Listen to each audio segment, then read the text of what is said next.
So I've always wanted to be the world destination store for organic and ethical luxury. Okay. So it's because the best is word of mouth, really.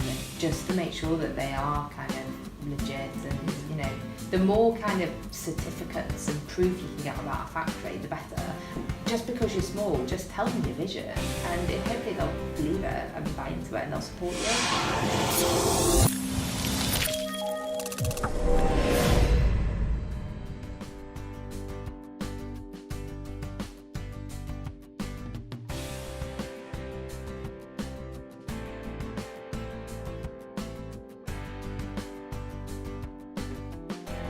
Hi, it's Kathy Wong here, your host and producer of Crazy Dreamers TV. I'm in Manchester today, and I'm sitting in this beautiful shop that you can see here because we are interviewing an amazing entrepreneur who actually creates organic clothing. Hello, Hannah. Hi. Lovely to have you on the show. Thank you so much for agreeing. Hannah, tell me a little bit about your story. Tell me, tell me, who is Hannah Beaumont? So I founded Beaumont Organic in 2008, but the reason for founding it was from previous experience working within the fashion industry and just really seeing the unethical side of the industry, the overconsumption regarding mass production, the bartering with the factories, using yarns that are bad for the environment. The list is endless, and I just felt that if I could create a brand that was transparent, using ethical and eco fabrics, which were not only good for the environment but also good for the farmers and the workers, and that the workers were paid well, and that we then had that made in factories where the workers were paid well, treated well, and sourcing things locally, so that we could limit our emissions to get it to the final consumer, then that was the kind of fashion industry I wanted to be in. So I founded in 2008 the business, and we have just grown ever since. And what was your background though before you actually moved into that in 2008? So take me back a little bit further.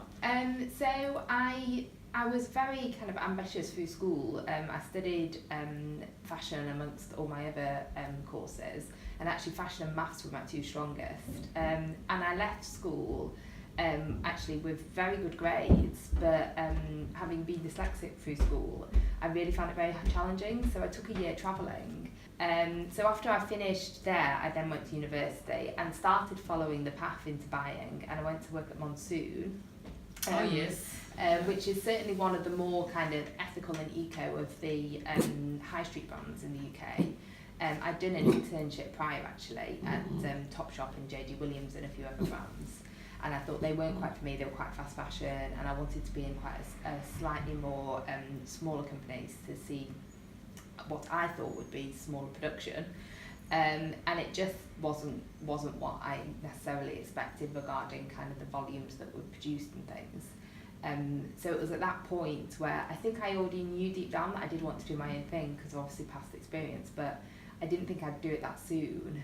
But timing was just right, and I just moved back to Manchester at what was then 23. Because you grew up here? Yes. Right. So I moved back home, and I started the business from my parents' front bedroom.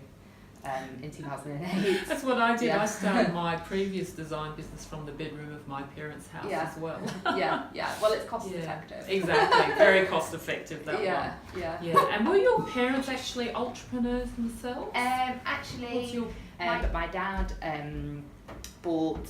He had his own business with 4 other people, which he bought into. He's merely a salesman, but he bought into the business in probably his 30s, it must have been. And what type of business was that? Quite different. So they owned factories in the north of Manchester making plastic carrier bags. Well, that's your manufacturing though, right? Yeah, might have had an manufacturing. influence there somehow. Yeah. And he actually, whilst in that business, they grew it quite dramatically, selling to kind of Marks and Spencer, C&A, etc., and then to Walmart in the US. And then he sold it actually in his 40s.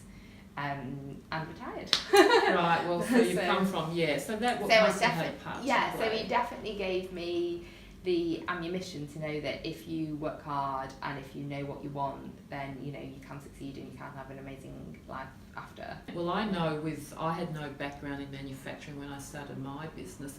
Oh my goodness, talk about a baptism of fire, I don't know what it's like to work with the Portuguese, but working with the Chinese, we work with the Chinese and the Indian. And I'm just not used to people saying, yes, yes, yes, everything's okay, you're constantly checking in, and it's not. And that to me was just so frustrating, Yeah. And but it's a cultural thing. They don't like to lose face and say no to you. Yeah. So meanwhile, going on behind the scenes, there's all this drama, that you eventually find out about. And it's just awful. But anyway. Yeah. I mean, Portugal's a bit more of a we'll tell you next week culture. So they're quite laid back, so they don't they're not so much, yes, it's been done. They'll just say, it's going to happen next week, and then next week. But actually, because some of the factories we've been working with now for 10 years and the others, 8, like we've got very long-standing relationships with them, and we know them really well now, so we can say, this factory said a month, well obviously it's going to be 6 weeks, and this one said a month, and it will be a month. Well, that's lovely to be in that position, but did you find, because we were just speaking to another organic manufacturer for our last episode, and they do socks, and they said that they had to go through about 6 companies before they found the one that they're currently using. Oh wow. But they had their first manufacturing run, the socks came, there was bits falling off. They basically had to reject half the batch. But this is a regular sort of story that I'm hearing, particularly around ethical manufacturing. So you didn't have these experiences yourself? So I've always, from the beginning, and partly because of the culture I started with at Monsoon, worked with agents in Portugal. So they only recommend really very good factories. And that's helped. We have had one disaster year where a huge amount of stock arrived with holes and pulls, and it was a new factory that we were working on a new project with, and we got a lot of orders on it. But that's kind of my only year. That's pretty good, not a bad run. Yeah, well now any new factories have to have a trial order, the trial order has to arrive here, we have to QC it, it has to all get approved, then they can do a bigger order, and then we release them. Yes. So we don't, because in the early days, I was naive, I just thought everyone could crack on. Yes. But now, we have kind of quite structured rules in place regarding that, because we can't really damage the brand reputation, and customers get really upset if they've ordered a selection of styles and you come to deliver and you actually just call them and say sorry, we just can't deliver. Yeah, of course. So what would you what sort of advice would you give somebody starting out in your industry? What advice would you give them about sourcing? Well, I definitely speak to other people within the industry and get some recommendations, because the best is word of mouth, really. And then go through, ideally, a company or an agent initially, just to make sure that they are kind of legit, and the more kind of certificates and proof you can get about a factory, the better, and not that they're sending you them, that you actually source yourself. Well, we went to China, which is where we manufacture our thongs. Yeah. And we went and looked for ourselves, and did that kind of audit ourselves.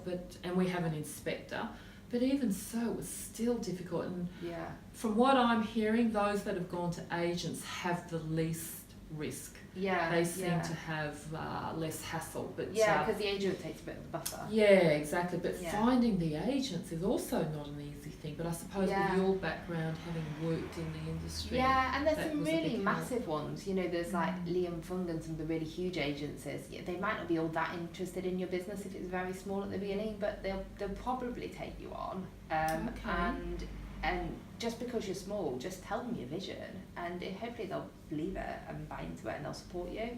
Because initially our agent was actually Liam Fung, and because they have offices all around the world, and really they were far too big an agency for me to be working with. But they did support the vision, and they believed in me, and they believed in the brand, and a couple of the staff there believed in me, and that was enough. Where are you selling now, Hannah? Gosh, all around the world actually. So we're primarily selling in Europe, the UK, and then Germany, Sweden, Denmark, a bit in Belgium, quite a lot in Switzerland, which is a growing market for us. But we also sell in America, Canada, a bit in Australia, in Japan. In Australia? Yeah. Oh, where Yeah, would I find you in Australia? We seem to have just gotten shops that have found us through the website. So we've probably only Okay. got 3 or 4 stockists in Australia, but it's as people find you, it just seems to evolve. How are you finding the States? We have a few stockists now in the States just popping up. A couple in New York have found us online. And more recently, actually as of today, a lady in Seattle has found us. So It's a very conscious community, Oh, though, is it? Seattle. Okay. Yeah, Yes. it is. So it seems like it's randomly starting, but I think we, for America, with kind of the import duties and the other costs regarding selling into America, the better route really is to have an agent or a distributor there, just to help manage the import and make sure the customer, the buyer, gets it seamlessly. Yes. I mean, we sell all around the world on the website and it seems to be fine, but order value is like £150 to £200, so it's quite a small amount. Well, that's a great paying start. The Great start, customs. Yeah, exactly. Yeah, because I've also found, I don't know about, I find the Netherlands extremely conscious as well. Yeah, they are. Yeah, so we have yeah. got quite a few stockers in the Netherlands as well, actually. That's great. Yeah. And how do you find in Manchester? What do you Yeah. find about the whole scene around ethical living, conscious living? Well, England generally, I think, is quite far behind. So it's really been interesting in the shop. We have got people that are searching for it and coming in. And once people come in and see it, they're just like, oh God, it's so nice. Well, you're a destination shop here, I would imagine. Yeah, You don't have exactly. a lot of passing traffic, Yeah, well, we right? have quite a bit going up to the train station. Oh, okay. So a lot of commuters see Okay. us, more so than we thought, actually. But yes, a lot of people find us online and then want to come in. Yeah. I think that it's like the rest of the UK, other than maybe the south coast where people are more conscious about the beaches and about like the environment and protecting the environment. I think we just need educating more, and we have a huge high street here, and it really dominates the industry. And I think until there's more media coming through regarding the impact that high street clothing is having, it's hard. It is, We're yeah. shouting as loud as we can, and for sure, once our customer starts engaging, they believe in it. It's just a huge piece around education, and Yeah. for every one of us that seems to be educating, Yeah. there seems to be so much more fast fashion coming in, doesn't there? Yeah. It's really Well, quite there's a lot in crazy. England. I mean, I don't know. I was recently in the US and we stayed in Soho in New York, and I actually felt that it felt quite more smaller shops around there. Not necessarily independents, but it just felt more boutiquey, and it was so different from kind of the Oxford Streets type of London. But obviously you've got that in America as well, and there's all the big brands there too. But I think that we're very low on independence actually here, and it might be because rates are high or whatever it might be. So what is your next crazy dream? Yeah, oh God, so the vision for the business is quite big, and actually it's not really changed. So I've always wanted to be the world destination store for organic and ethical luxury. Okay. So not just clothing, I want us to be offering all lifestyle products, whether it be a bedspread or candles or baby wear, or and really for that main portal to probably be the website, or to be the website really, and then for us to have some franchise stores, just like spot stores around the world. Yeah, so true, because you can be so busy in it, just doing Yeah. it all the time. So then one final question that's prompted me is, what about your self-care? Yeah. I'm a big advocate of self-care because Oh gosh, yeah. So what do you do for that? So I've actually blocked out some time in August, partly to do that, to work out what kind of structure we need to put in place for the next 6 months to a year. Like, I'm looking short-term initially because the order's growing so quick. We need to react now, and then we need to kind of look at the longer situation. But self-care, I do morning yoga every day, pretty much religiously actually. I listen to visualizations constantly. If I'm in the car on my own, I've just got another one. What's your favourite one? Oh gosh, I self-record quite a lot. Oh, okay. Yeah, so right. I started listening to some people's, and then I was like, actually, it's quite powerful if you write your own. Yeah. Yeah, so I've got a lot about kind of my own like inner strength and self-belief, and obviously about the vision for the business, and about success. And most of it, in my opinion, comes from within you, because if you're projecting it, you know, everyone around you is can feel it and be magnetised to it, can't they? Yeah. So the more kind of visualizations and things you can do, the better. And just taking some time for yourself, and doing exercise. I like swimming as well. I spend a lot of time with Lola, walking Lola. And then actually having some breaks. I mean, the first few years I hard to holiday. Now I just book them in. You know, you really have to book time for yourself, don't you? Yeah, and see my husband. Yes. So actually people look and they're like, oh, you're away loads. I'm like, actually we go away for like 4 days at a time. Often it's over a long weekend. But I need that because I need to disconnect. And when I'm away, that's when I see things and it's when you're probably most creative. I know that's the case for me. Yeah, definitely. Well, Hannah, thank you so much for your time. Oh, you're very welcome. Really, an honour to be here, and we'll publish, details of where people can find you. Yeah. So that's been another episode, guys, of Crazy Dreamers, and you can hear the passion in Hannah's voice. You can see what can be done when you just believe in yourself and you have this vision and you go and chase that vision no matter what. So until next time, crazy dreaming, guys. Bye.